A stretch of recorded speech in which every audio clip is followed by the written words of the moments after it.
Hi, welcome to the Israel First television program from our studios in Jerusalem. Great to have you with us. Thank you so much for joining us today. My name is Martin Blackham. I'm with my wife, Nathalie Blackham, and we are bringing you news and behind the scenes, what's happening in Israel and the area. Now, as we've come into the studio, we've just this week has just been the week where Israel has bombed Iran, and a war with Iran has been started. There have been bombing raids on Iran before this week, but this week is officially war with Iran, and there have been missile attacks and bombing raids, as I say, going on. Now, one of the missiles hit Soroka Hospital, which is the main hospital in Beersheba, which is in the south of Israel. This morning. And as we've got in the studio, and so that was a major attack, and fortunately there have been no deaths. I don't know if there have been any injuries, but no deaths have been recorded. Which is a miracle. Right. I mean, it's like a miracle. So that happened just this morning. So we're in the middle of this Iran war. Before it was the Gaza, Lebanon war. Now it's including Iran. So it's spreading across the Middle East. So we're letting you know that we're at this stage now. One of the waiting to know if Trump wants to come into the USA. If America wants to join the war, that's what he's saying. Now, doctors have been warning, we have talked a bit about this before, that there are more injuries running to bomb shelters, to air raid shelters, to safe rooms than there are from rockets themselves. Head injuries, hip fractures and more. An increasing number of older adults are getting injured on the way to protected spaces. An emergency room doctor, that's intensive care, at Ichilo Hospital, that's in Tel Aviv, I believe, the main hospital, warns of the worrying trend. While most Israelis dash to shelters and safe rooms at the sound of sirens, more and more people, especially the elderly, are arriving at hospital emergency rooms across the country with complex injuries caused by running to the protected area in their homes. There is some panic when people are running to... Sure, and the thing we need to say, we have more alert during the night. Right. So obviously it's more dangerous during the night for elderly people. And we have talked a bit about the fact that sometimes it's safer to stay in a protected area than to try and reach a safe room if it's dangerous. Now, we saw it, this is what the doctor's saying, we saw it especially during the missile attacks from Yemen, but it's also significant now. Dr. Mayan Rahamin, a physician in the emergency department at Ichilo Hospital. Unfortunately, there are many injuries on the way to the shelter.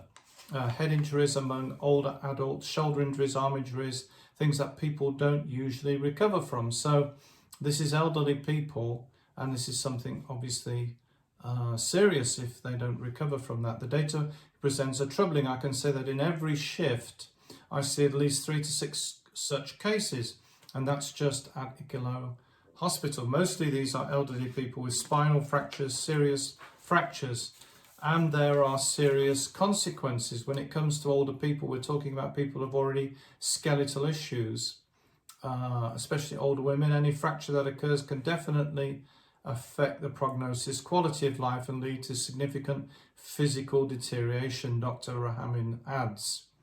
So this is a major issue, and not just that, but there's also the disturbance to the country, to the schools, we should say, by the way, that the schools are closed as we've come into the studio.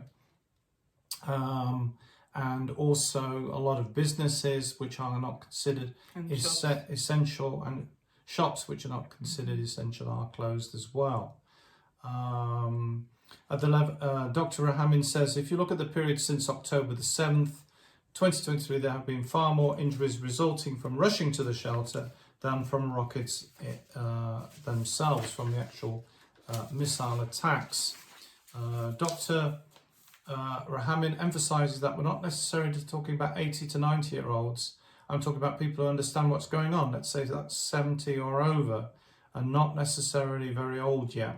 And they're in these statistics too. They rush to the shelter or the safe room and fall. A 70-year-old woman does not have the physical strength of a younger woman. So the doctor's warning. This is kind of obvious, yes.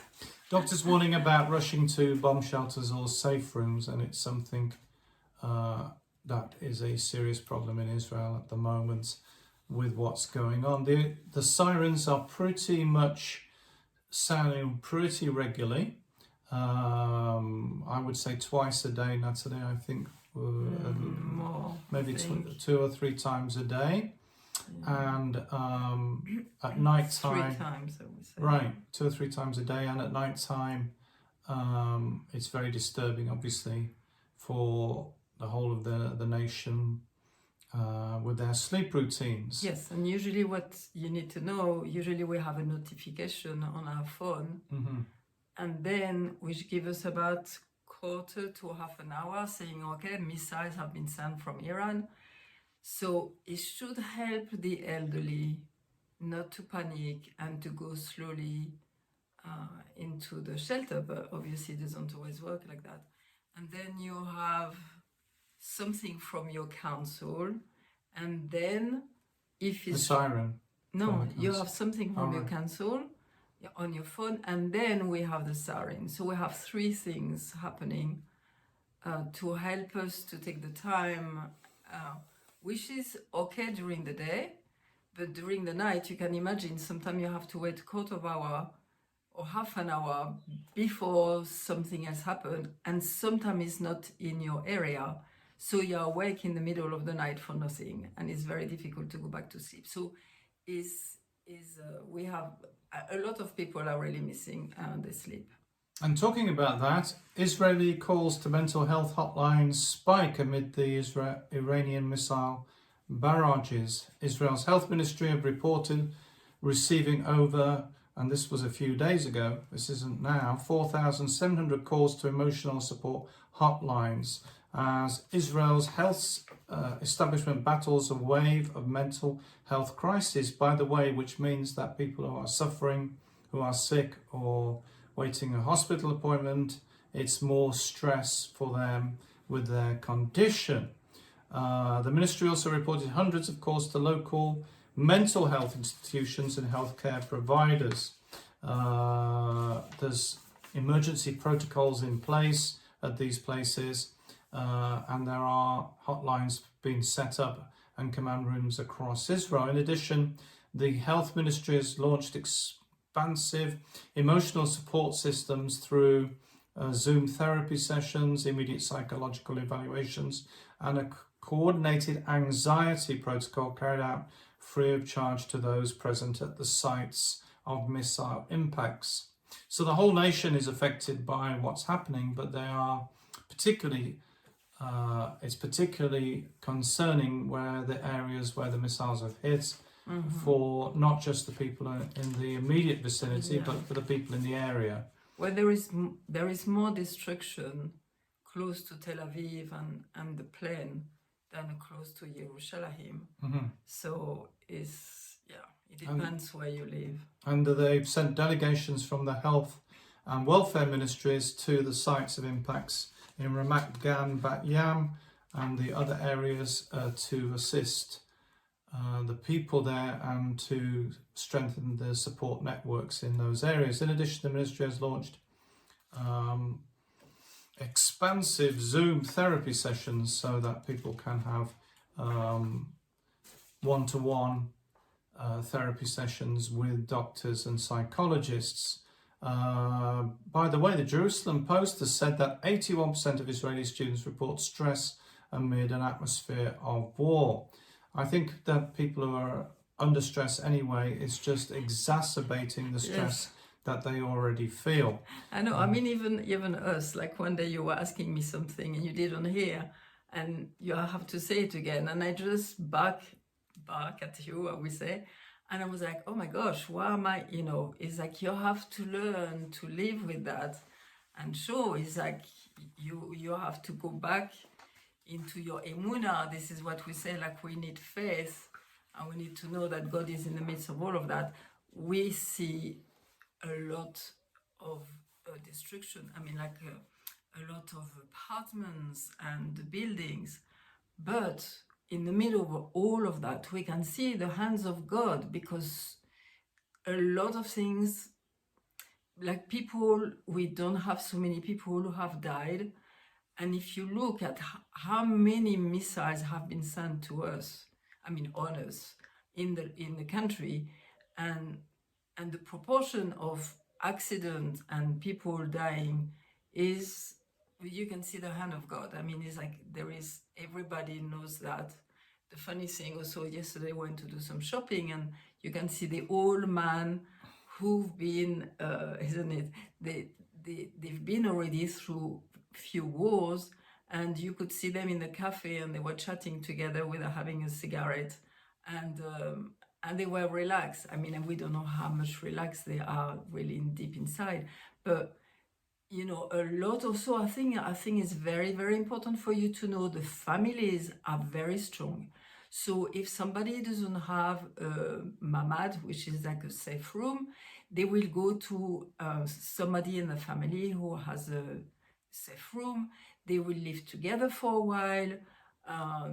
There is a lot of help. There is a lot of people who are together. If somebody is by themselves, they won't be by themselves. So compared to the European or the Western world, the life here, family is very strong. So there is, and France, and there is like, are you okay? And there is a lot of help in the midst of all of that, which is very important.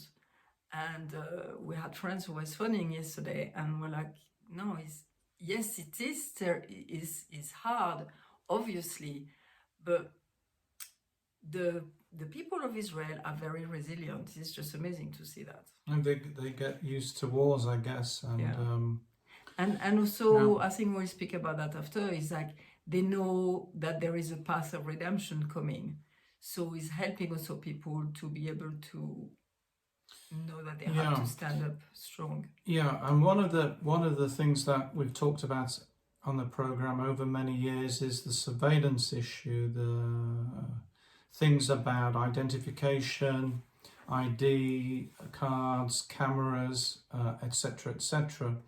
And unfortunately, during the war, things are coming in. Now, you could say, well, therefore, people's protection, but sadly, it's an overreach of government, it's Big Brother, and the Israeli government has approved the identification of dead through the National Biometric Database. Now, the biometric database is meant to be private, I understood, so access to it by anybody is not good. Now, access to the database has been given to allegedly allow police to receive data from the biometric database, given the extent of the casualties, for verification of the dead person.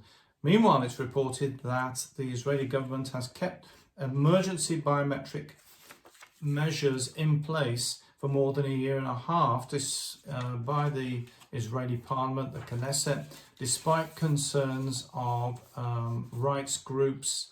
The Ministry of National Security has been regularly extending the temporary order, and people are very concerned about it.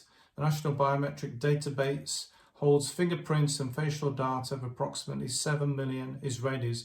Alongside the data access, the government is also starting to mandate that citizens applying for ID cards or passports must also submit fingerprints and facial biometrics. This is all new and very concerning. It means that it's Big Brother, that you can be tracked everywhere. According to the data from the Biometric Commissioner, however, the fingerprint data was not indispensable. The biometric database only helped identify 106 people, he said, out of 1,205 casualties, around 11%. Individuals were also ID'd using methods such as DNA, dental records, and the IDF's got their own biometric database. From a national perspective, Benz V says, who is working with the biometric databases, fingerprints are not a significant game changer. So unfortunately, the war is being used to increase Big Brother, to increase surveillance and increase cameras, etc., etc., which is not a good thing at all. Now, Nathalie, I know you were saying about redemption and that we're on a path here, and I know you've got a lot to say today. Yes, I mean, it's very interesting to see what's happening in the land now, and to listen also to what some rabbi is saying, what people are saying, and a lot of people are speaking more and more about redemption. They know that the time is coming.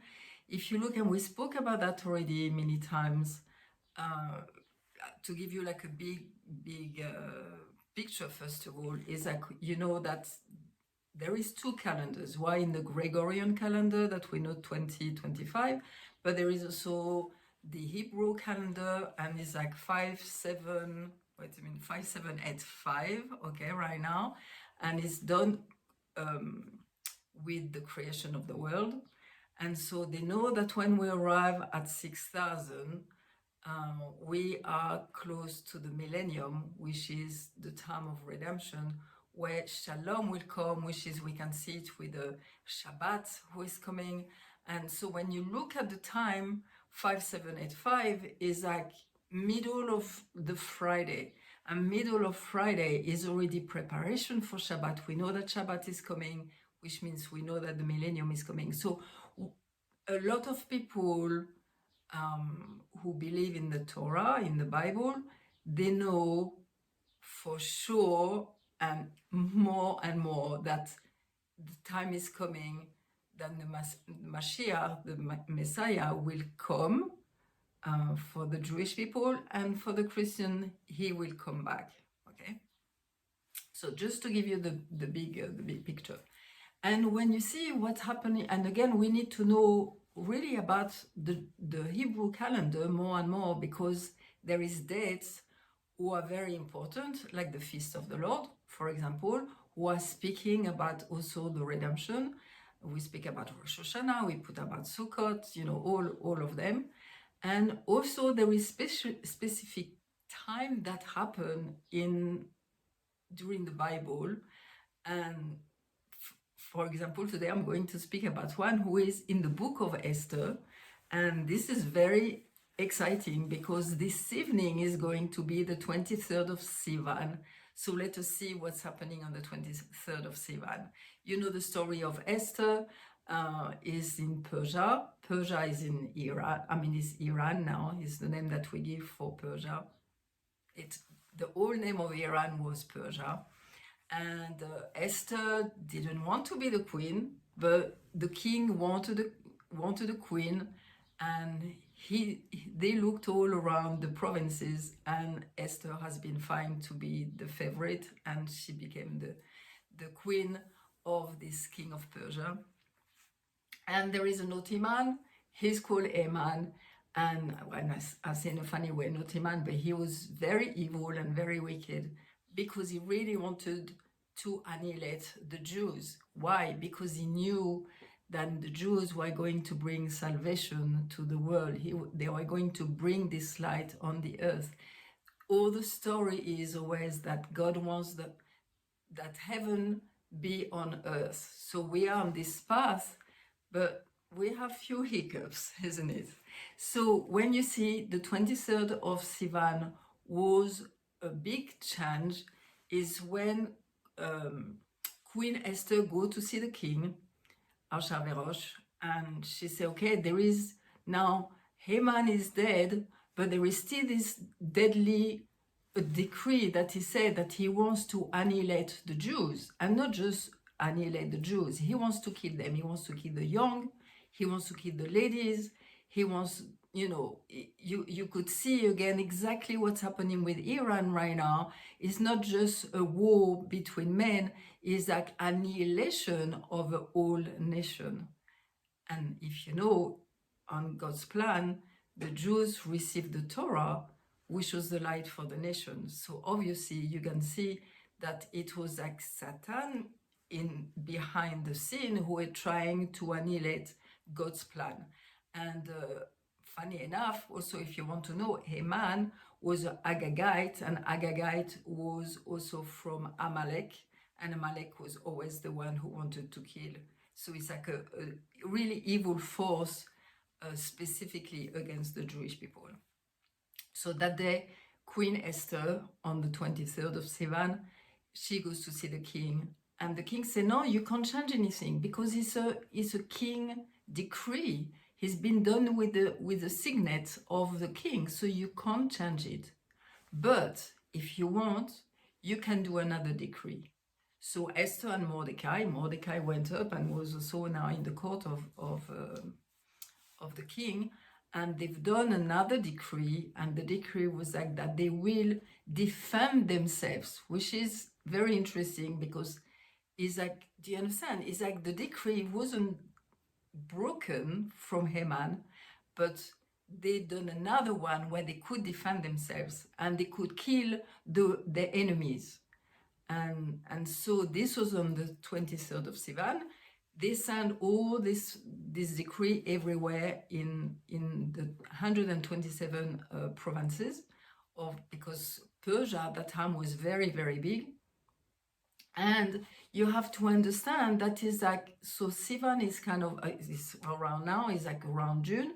And so they were changing that the day where Haman wanted to kill the people, it will be the day where the Jewish people will defend themselves. So they have to wait from Sivan to all the way to Adar, and Adar is just before Nisan, which is Passover. So Adar usually is in March. So you see, from June to March, people were preparing themselves, people were praying, people were, first of all, receiving the news that, okay, this is great, now we are going to be able to defend ourselves. And so in the midst of all the things that's happening right now in Iran, we are at the time where it's this evening. And so it's like suddenly is becoming even bigger for us. And we say, wow, this is very important. It's a time where we pray. Is a time we're going to see what's happening also with the United States. That's it. It's a time, is a very special time in God's calendar. So we're keeping our eyes on what's happening, particularly with this special time, Nathalie. We're looking out for the situation with Iran, the war, and what's going to happen next, and we're going to keep you informed and up to date. Now, one of the things that's happened is that the airport has been closed in Ben Gurion, and more than 100,000 Israelis have been stranded outside of the country. Now, as we've come into the studio, there are some rescue flights starting to come back to to bring stranded Israelis, but 100,000 people, that's quite a few flights. There's also been ships that are bringing stranded Israelis back to the country. However, the Israeli authorities have warned Israelis living abroad, please do not go to Cyprus or Greece in the hope that you'll get preferential treatment, because otherwise the two countries will be overwhelmed with Israelis waiting at the airport. So, and also they've warned against going to the land bridges, which is Jordan and Egypt. We have borders. Because it's dangerous for the Jewish people, right. for the Jews. Right. But foreigners can go over there. Yeah. But this is interesting also for you to know that at the beginning of the war, all the planes who were in Ben Gurion were sent to Cyprus. And so the fleet was over there because obviously they didn't want to have the fleet of aircraft to be damaged. So it's a big balagan, as we say here. You know, it's a lot of changes and sudden changes for the country. Well, it's been great to be with you today. Thank you so much for joining us. Don't forget to visit the website, particularly at the moment, where you can get up-to-date news on our Israel media page. We have a daily news story and try and give you some of the things that not necessarily you're reading in the mainstream media. Thank you so much to everybody who's financially supporting the program. We really appreciate that. Please consider helping us, particularly at this time with the war in Iran. We need your support to be able to continue to do the programs, and you can go to our donate page, and you can also contact us by email if you want some more information about how to stand with us. So as I say, it's been great to be with you. Thank you so much for joining us. We do have a YouTube channel and a Rumble if you want to catch up with the programs at another time. You're just catching the end of it on the television and you'd like to see more programs, then please visit our YouTube and Rumble. And don't forget, with the program that looks at the land, the people and the language.